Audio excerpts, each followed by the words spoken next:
A Bookworm's Journey in the Cardinal World. Tensura X Ascendance of a Bookworm by Galaxycharmer123. 5 Discussion. Rimuru's POV. Upon entering the city, I hurried to the central square. A large crowd had gathered, their faces somber and filled with despair. As I approached, the crowd parted and knelt before me, revealing Rimuru and Kaijin at the forefront. Rimuru-sama, we are overjoyed at your return. There are matters that require your attention. Please, come this way. Their words and actions suggested they were trying to prevent me from seeing something ahead. A sense of foreboding gripped me. Rimuru, Kaijin. Step aside. I already know what has happened. At my command, the people reluctantly cleared the path. What lay before me was a scene of unimaginable horror. Countless monsters, men, women, and even children, lay as if in peaceful slumber. All dead. 100 friends, gone. No, this can't be true. My mind struggled to comprehend the scene. Though I have no need for breath, I felt breathless. Though I lack a heart, it pounded violently in my chest. What is this? What happened? My voice, cold and distant, escaped my lips. I felt my heart grow cold. Rimuru, trembling, explained, a while ago, we were attacked by a group claiming to be followers of the Western Saints Church, along with knights from Farmus and Ehrenfest. We lost contact with other groups, and then we were attacked by those disguised as adventurers. The Western Saints Church. The group Hinata was part of. It seems I was too late. A hobgoblin elder added, as you ordered, we welcomed the humans with respect, without harming them. Fool! Are you implying this is Rimuru-sama's fault? Rimuru countered, enraged. Please forgive me, I meant no such thing. A distant apology echoed, but it did not reach my heart. My orders, my words, had led to this tragedy. I am a monster who once was human. I only wanted to coexist with humans, but reality is far more cruel. What should I do now? Who knows? Think for yourself. A voice in my head denied responsibility. But I will not allow it. I am the cause of this tragedy. The responsibility is mine. Regret and anger welled up within me. We convened a meeting with the executives and ministers to assess the situation. Despite my shaken state, my mind remained clear. There were 3 assailants. In 10 minutes, they killed 100 of us.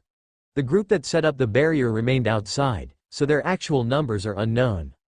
They declared, the West Saints Church condemns this city as a den of monsters. Within a week, along with the Farmus Kingdom and Duchy of Ehrenfest, we shall cleanse this land. We are led by the great hero, King Edmalus, and the noble Saint Veronica, the current Ob of Ehrenfest's mother. Surrender, and we shall grant you a painless death. Resist, and you will know the wrath of our god Luminius. Cease the pointless struggle, and surrender. Otherwise, only gruesome death awaits you, O wise adventurers. You should know with whom justice lies. Choose wisely. They mercilessly slaughtered women and children. Benimaru seemed pained, holding back his words. But before they could cause more damage, they were confronted by a priest in white robes, Ferdinand, the brother of the current Ob of Ehrenfest. He told them to stop the massacre, but they refused. The knight confronted a woman, but a child with dark blue hair intervened. When the knight refused to stop, the child unleashed a devastating spell, killing all the knights before she died. The delegates from Ehrenfest are under house arrest. My words caused this tragedy. If not, mine wouldn't have had to sacrifice herself, and my people wouldn't have died needlessly. The adventurers who have come here, next door. We approached them. About 50 traders were there.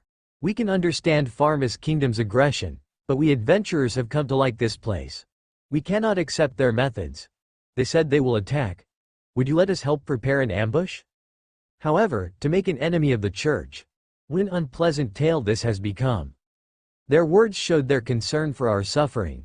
Grateful, I replied, I appreciate the sentiment, but we will handle this ourselves. Instead, I ask you to bring news of this back as soon as possible. Shouldn't we just send a messenger? That's no good. Why? I explained my thoughts. The enemy would kill the messenger and blame us. So I told them, they might have been the infamous blood shadows. Remember how they killed children without hesitation? What? That rumor. Could it be true? To think they actually existed. Even though a declaration of war immediately followed. Well, that's just what you'd expect from blood shadows. Considering that their enemies are monsters. Ah, my bad. They suddenly got noisy. Rumors of a secret squad serving the church, fanatics who laugh amidst slaughter. If that's the case, we've got a troublesome opponent. So, because we are monsters, they aren't recognizing us as a country but simply treating this as a subjugation request. The adventurers should leave now. If they stay and die, they'll claim we did it. When I told them, they reluctantly agreed. We had them pack up and prepare to leave. Rimuru offered our carts and wagons. With many parting words, we saw off our guests from Bloomin Kingdom. They promised to let the country know and return with reinforcements. But will that happen? A single country could hardly make an enemy of the church. I don't expect much from them. Not that we need the help. This is our problem. I will personally deal with the perpetrators. If I don't act, the pain and wrath in my heart will not subside. By the way, where's Shion? I haven't seen her yet. Upon hearing these words, Rimuru, Benimaru, Sue, Hakuro, and Shuna all suddenly stopped. Their reaction. No way, could it be? That idiot didn't go for revenge on her own, did she? And no. About that. Something strange, they're averting their eyes. Then where is she? No one answered. Shuna was stifling tears. I've got a bad feeling about this. Dread creeps up from the dark corners of my mind. But there's no way, please tell me there's no way. I got it. I won't be mad, so just tell me where she is. I asked Shuna. I understand. This way, I'll lead the way. Nodding at Benimaru's words, I followed him. To the center square, there was a girl lying among the fallen. Covered with a white cloth that didn't stand out from the rest. So that I wouldn't notice it did not stand out. Haha, to think that I haven't noticed, I can't laugh. Open your eyes. I can't believe this, please open your eyes. This can't be happening. Why? Why has this? Shion protected a child. The magic energy concentration dropped, so her strength had fallen. Shion was always bad with barriers, and the sword that slashed her was the Ogre Eater magic sword. The explanation was given, but I did not want to hear. My heart simply refused to listen. Shion, please open your eyes. I want to cry but can't. Though my heart has been torn to shreds, this body does not feel the need to cry. I see. I am a monster after all. Somehow, I was pleased with that realization. Sorry, can you leave me alone for a bit? At these words, they all dispersed. For a bit, Shuna hugged me while crying. But then followed the rest. Yeah. I want to be alone. I don't get myself. Though I feel insanity creeping in, my mind is horribly calm. Extreme sadness, regret, wrath. These feelings mixed inside of me seeking an outlet. Why has this? Notice. Impossible to calculate. Impossible to understand. Reply impossible. What action would have been just? Notice. Impossible to calculate. Impossible to understand. Reply impossible. Was it a mistake to head to a human city? Notice. Impossible to calculate. Impossible to understand. Reply impossible. Hey, was I wrong? Notice. Impossible to calculate. Impossible to understand. Reply impossible. Behold, even the great sage is unable to answer. Stop screwing with me. If this weren't my city, I would let my anger rage, I would trample everything in my path. Stop screwing with me, to steal someone important from me. If I think about it, this is the first time I lost someone close to me. Someone who hasn't lost anyone cannot comprehend the depth of this sadness. Now, for the first time, I felt pain far surpassing the tearing of flesh.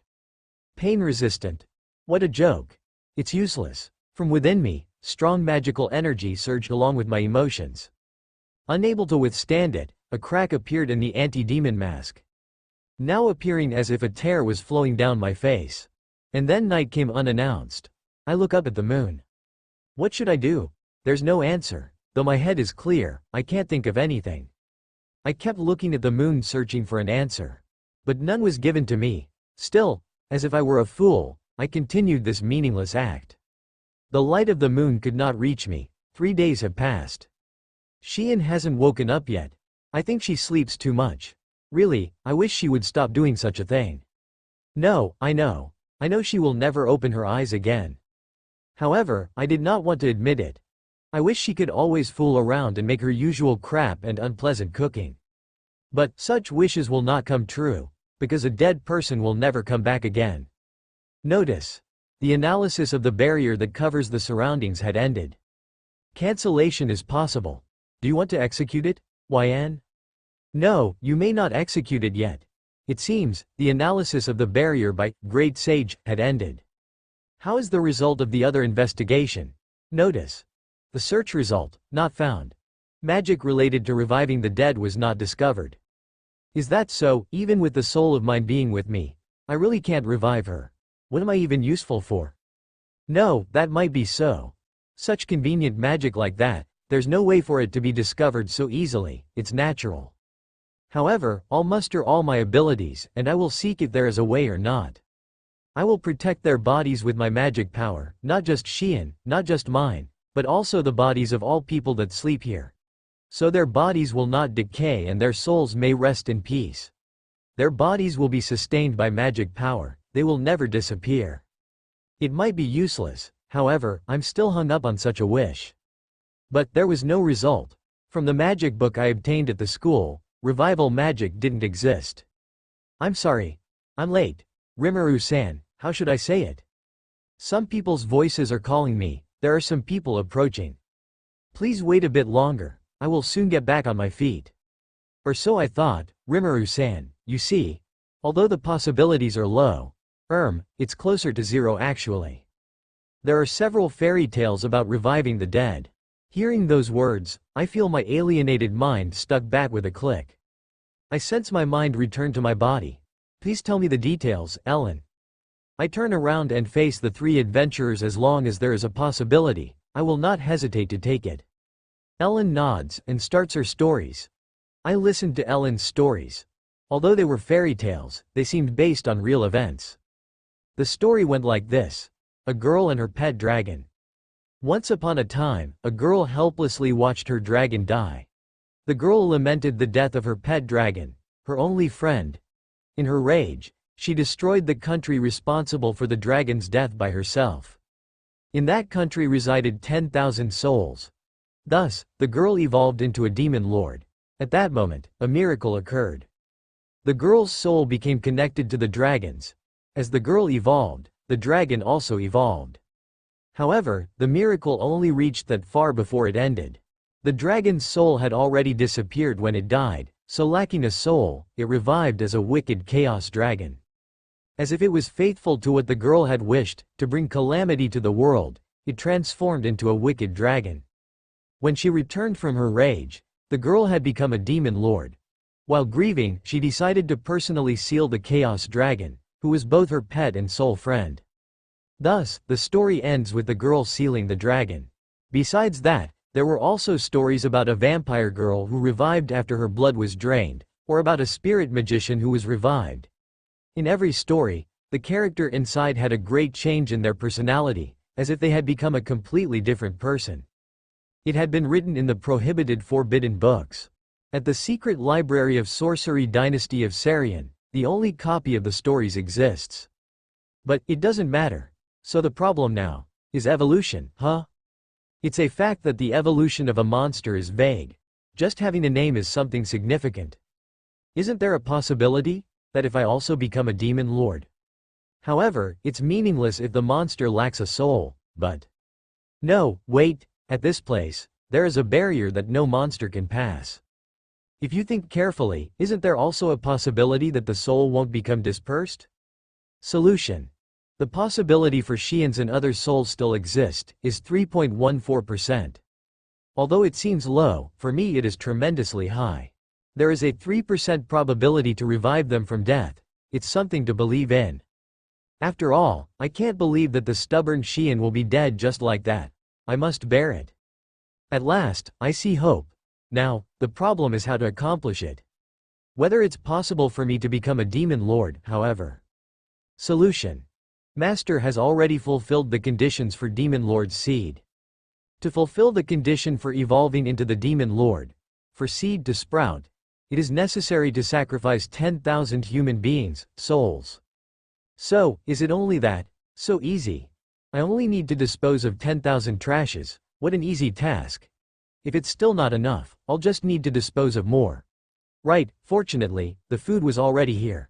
The wheels had turned. Ellen, for telling me the stories, you have my gratitude. However, is it all right for you to let me become a demon lord? I stared at Ellen while saying that. Ellen cast her head down and became silent. Then she raised her head and replied with resolve. I originally come from Sorcery Dynasty of Sarian. To tell the truth, I yearn for the freedom of an adventurer. But it's all right. I also want to help Shion-chan. The church is unforgivable. Just because it was a monster, it was evil? I really hate this idea. I'm talking with you because I already understand that things will not stay the same as before. Even if I continue as an adventurer, surely I'll only cause problems for the Freedom Association. So, you see, I have decided to join this country. I want to spend my remaining life in this country. It's okay, right, Rimuru-san? Hearing those words, Cabal silently shook his head. Guido stared at the sky with his eyes closed. I looked at them as if waiting for their response. Well, if Oju-sama says so, as a bodyguard I don't object. Ellen-sama. Is it all right? The two of them looked at Ellen resolvedly. It seems they are not just mere adventurers. Ellen, her real name is Ariune, seems to be a noble from Sorcery Dynasty of Sarian. And then, she studied at Royal Capital Academy. She left the country because she yearned to be an adventurer afterward. The two bodyguards followed her.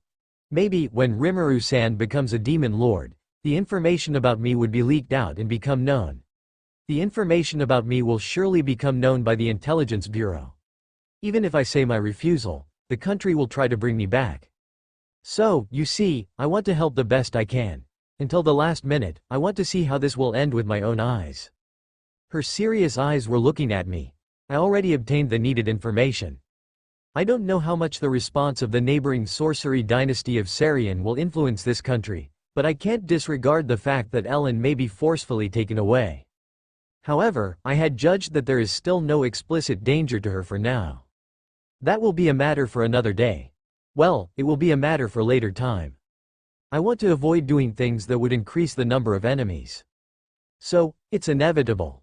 Even so, whether or not Shion-chan can be saved, do you mind if I stay till the end?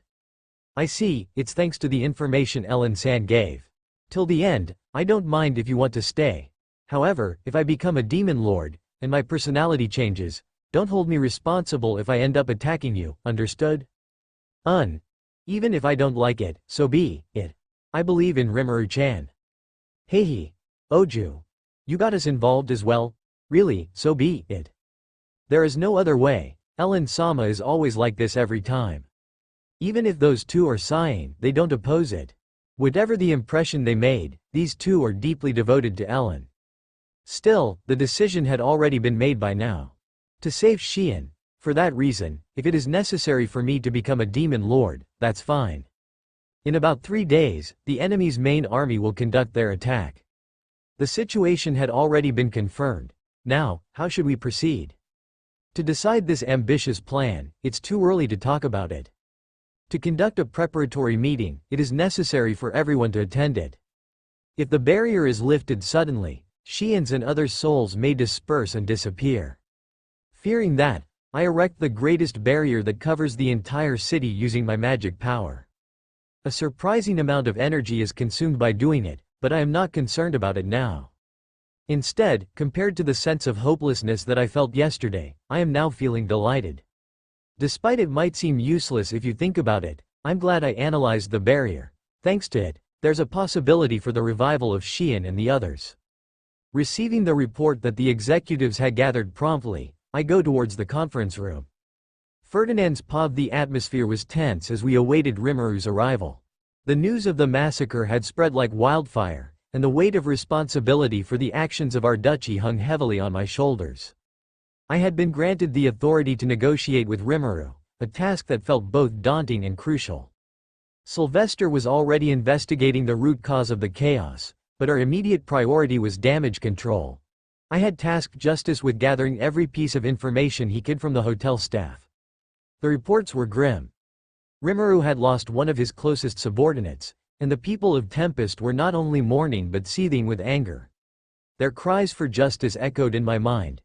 We will kill all who caused our children to die without a just cause. This situation was spiraling into something far worse than I had anticipated. Rimuru-sama was likely furious with us, and from what I had learned, he was not someone to be underestimated. His wrath could easily lead to the destruction of our duchy if not handled with the utmost care. As I pondered our options, word came that Rimuru had arrived. A meeting place was swiftly prepared.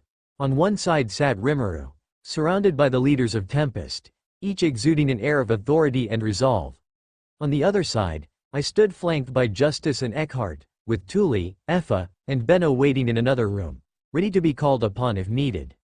The meeting commenced with Rimuru recounting his past and outlining his intentions for those who dared to invade his nation.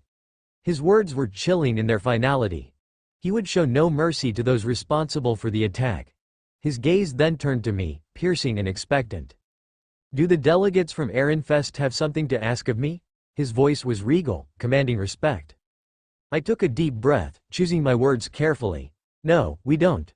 We only ask that you please spare our duchy in exchange for mine sacrifice in protecting your city." Rimuru's response was firm. "That I cannot do. Although she did protect my city, the damage was already done. As you can see, my people are dead, and I can't let you go scot-free. Here are your options. Become a vassal state to Tempest. Your ruler will remain the same, but I will send someone to monitor you. I am only offering this because mine saved the situation from becoming worse. Otherwise, I would have demanded your ruler be dethroned. You may continue to practice your religion, but it must adhere to our laws regarding its operation. Pay us war reparations equivalent to 3,000 stellar gold coins in installments over 20 years, issue a public apology for your actions, abolish the state religion, remove all church troops from your duchy, and open your duchy for trade. Continue the war. I will let you choose your option." I mulled over the options presented. Option 3 was out of the question, it would lead to our defeat and destruction. Option 2 was equally unfeasible. Paying such a sum would bankrupt our duchy, and opening our market would cripple our already fragile economy. This left only option 1. I despised the idea of becoming a vassal state, but the alternatives would lead to our ruin. He truly shows no mercy to his enemies, I thought. He offers 3 options, yet there is essentially only one viable path if we wish to avoid the downfall of our duchy. "I choose option 1, I declared, my voice steady despite the turmoil within. "But I hope you will allow us to iron out the details after all this is over." "Fine by me," Rimuru replied, his tone neutral. "But are you sure about becoming a vassal state? Won't there be opposition?" "There will be," I admitted. "But it is still far better than our duchy being destroyed financially or economically." "All right, I understand. Now, please lead me to where mine's body is kept. I need to see it to revive her." "Understood. Please follow me," I said, gesturing for him to accompany me. Together, we made our way to where mine's mother and sister awaited, their faces etched with grief and hope. Rimuru needed to have a serious conversation with them, and I could only hope that this meeting would mark the beginning of healing and reconciliation. As we walked, I couldn't help but reflect on the gravity of the situation. Our duchy stood on the precipice of change, and the decisions made in the coming days would shape our future. Rimuru's presence was both a reminder of the consequences of our actions and a beacon of hope for redemption. I resolved to do everything in my power to ensure that our duchy emerged from this crisis stronger and more united than before.